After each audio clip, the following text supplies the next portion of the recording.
Remember this thing? This is the BOOMco Tri-Blast. Not the most ergonomic pistol ever, but it is that pistol that does both the single shot and, of course, the triple shot shotgun blast, and it's rather competent at both of them.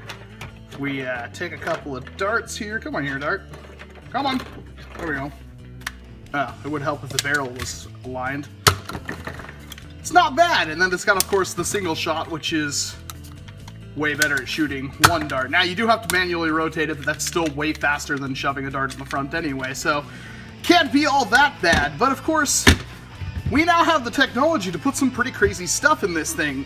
I am completely out of K26, but I do have an alternative in the form of the Duke Spring. Now, I don't know what he's planning on calling these, and all I know is he was advertising he was going to sell these at Nations vs. Zombies, and I contacted him and said, hey, I'll take a few of those, fully realizing it was probably just going to be like an Ace 49 spring. Thankfully it wasn't, and it's pretty darn beefy. In fact, I'd say it's very, very similar to a K26, but obviously much, much nicer. So he says these are going to get 120 FPS in a far shot. I don't know if that's exactly true, but it would be nice if it was, and well, obviously we're gonna have to shove that in this thing. So hopefully we can get this spring in there with little to no modification, so wish me luck. I just got worried because I remember last time I tried to take this apart, it was pinned somewhere and I couldn't get the blaster completely apart. And it took me a very long time to get everything back in place. And I'm seeing essentially the same thing again. Well, that simply won't do. I'm gonna have to try to remove some locks and get this thing... Yep, there we go. Get this thing all taken care of, because I'm not dealing with holes in my plungers anymore. Here's the business end. Looks like that's gonna fit no problem at all. That's good. Nothing I really need to do with the plunger itself, but that barrel... Well, actually, no, that's right. This thing doesn't have any kind of crazy air release or anything like that. It doesn't have any locks preventing you from pulling the trigger.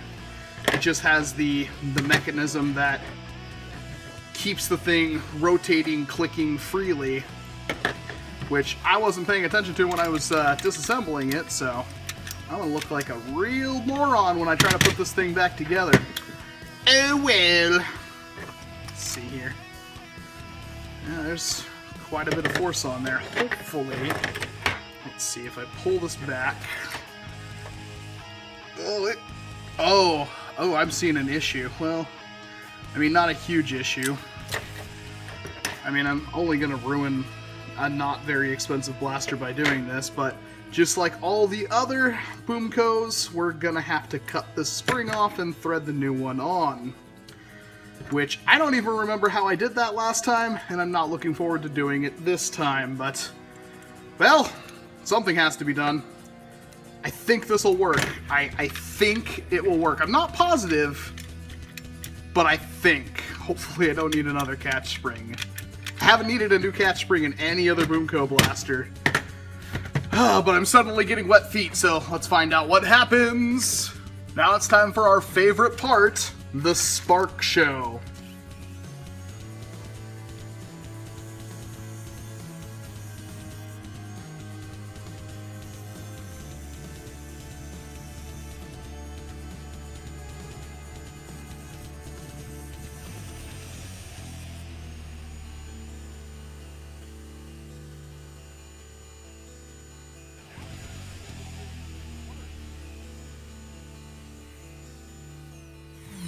See if there's a way we can just twist these rings free or something, because they're pretty big. Nice and clean. None of that crazy me cutting these down to little tiny pieces that I step on later.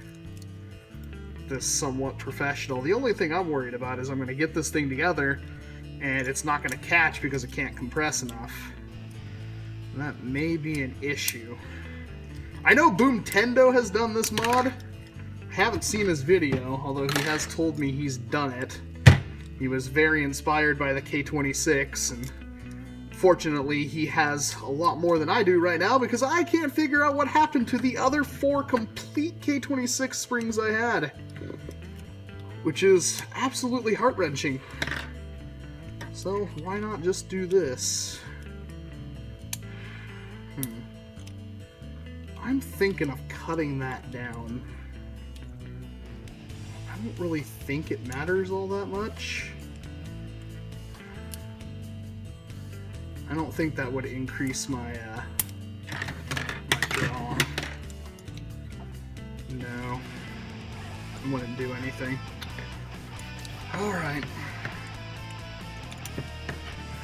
Time to try to get this on. I think last time I did something, I went this direction. I gotta put it on like that. So, I did get the spring on there. Everything looks fine. Did have to cut off one ring. You can see it's all bent up. Trying to get it on there. It bent. I'm not sure how easy this is going to show up on camera.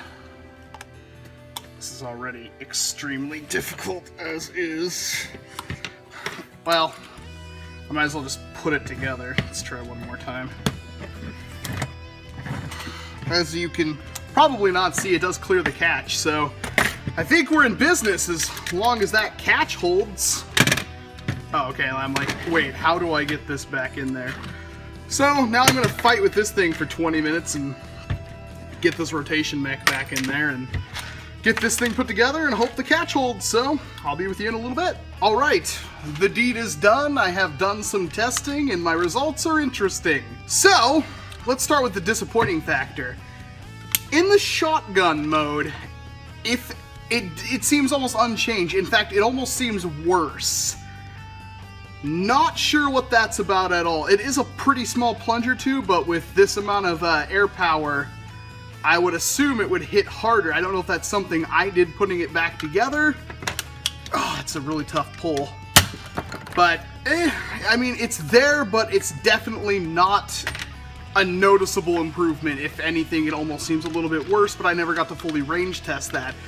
The single shot, however, is incredible. It is not hitting as hard as the Halo M6 pistol, however, it is hitting very close to it, just shy of it.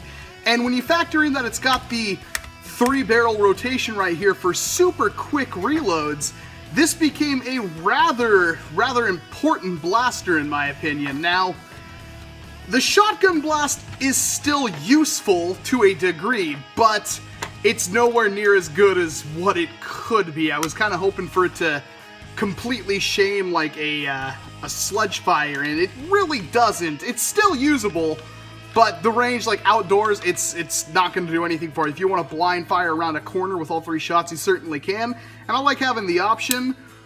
Again, I don't know if that's something I did. I don't think it was. I'm pretty sure this thing was put together right, but the single shot performance is rather incredible.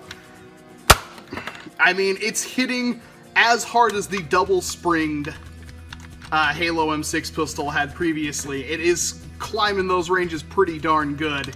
It's a little bit above the K26 brake flip. It is definitely a war-worthy pistol at this point. And I don't really have any kind of internal shots or anything like that because this thing was a pain in the jorblocks in order to get together. I had springs flying everywhere, I had all sorts of problems, and it gave me a headache and took me like 45 minutes to put together. Like the little nub that has the barrels click into place, that flew off somewhere. The little clicky part for rotating the barrels, that disappeared somewhere. Catch spring doesn't seem strong enough out of the box. Now keep in mind I did remove 1 ring of that Duke spring, but it didn't seem to do anything when I put it together, so I did double it up. Now this isn't the spring I use, this is very close to it. The stock spring is a little bit bigger than this. I just put in a second one, or in fact it almost looks like I put in a Fire Strike catch spring in there, and with the original spring, and that seemed to do the trick. It is a very difficult prime. It's not too terrible, but it is pretty difficult. I just wish that was a little bit better. I'm not sure what's going on with that shotgun blast effect. But single shot, definitely usable, and considering how small this pistol is, that's pretty darn cool. I am quite happy with that, and I would say it's definitely worth trying. I do think that the Duke springs, let me grab a, oh crap, where are the rest of them?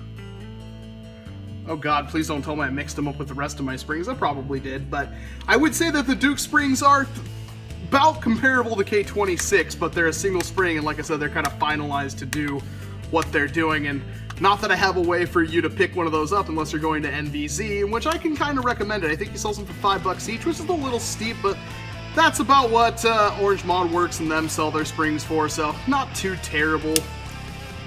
Honestly, I'm pretty happy with this thing. I will definitely figure out a way to kind of sneak it into my loadout. I don't think it's superior to the Halo pistol in anything other than rate of fire, because again, it is a very, very quick rotation. It does have, with a little bit of range loss, you do have that secondary effect where you do get the shotgun blast, which, like I said, isn't super awesome, but it is present. I wish I could fix that, and I'm sure Boomtendo, since he's done this, he'll probably chime in the comments and tell me what I did wrong, but otherwise, yeah, it's a pretty cool mod, and I am quite happy with it, so it's cool to see a lot of BOOMco mods coming out, especially ones that I think are better than any kind of foam one in every way. So if you've got yourself a Tri-Blast, well, go ahead and pick up K26 or double spring it with the Far Shot springs, or pick up one of Duke's springs. Either way, it's a nice little pistol. I'm quite happy with it. If you want to see some other videos I've done, like the K26 brake flip, and of course the the K26 Halo M6 pistol and the triple spring Halo plasma pistol, those videos will be right over here, we'll say. And then of course, if you want to see more mods like this in the future, the easiest way to do that is to hit the subscribe button. I'm Walcom S7's hands. Thank you very much for watching this video, and I hope to see you in an entirely different one.